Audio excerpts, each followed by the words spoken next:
ദാവീദിനെ മാനിച്ചൊരു ദൈവം നിന്നെയും മാനിക്കും കേട്ടോ. ദാവീദിനെ ഉയർത്തിയതുപോലെ ദൈവം നിങ്ങളെ ഉയർത്തും. ദാവീദിനെ എങ്ങനെയാണോ കരം പിടിച്ചുയർത്തിയത് അതുപോലെ ദൈവം നിങ്ങളെ ഉയർത്താനിടയായി തീരും. ഹല്ലേലൂയ. അതെവിടെ വെച്ച? സഹോദരന്മാരുടെ നടുവിൽ വെച്ച് ദൈവം അവനെ അഭിഷേകം ചെയ്തു.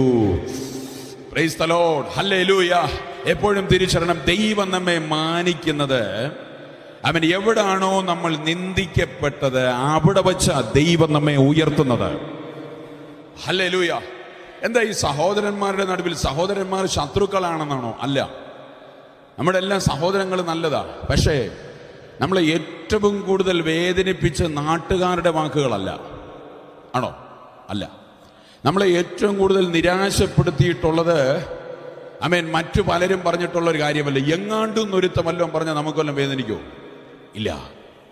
പക്ഷേ പ്രൈസ് ദി ലോർഡ്, നമുക്ക് വിരോധമായി നമ്മുടെ കുടുംബത്തിനകത്ത് നിന്ന് തന്നെ, പാളയത്തിനകത്ത് തന്നെ നിന്നെ കൊല്ലാനും നിന്നെ തകർക്കാനും നിനക്ക് വിരോധമായി അസൂയ പൂണ്ടും മറ്റും രീതിയിൽ ഒരു പിറുപിറുപ്പ് ഉയർന്നാൽ അത് ഭയങ്കര വേദനയാണ്.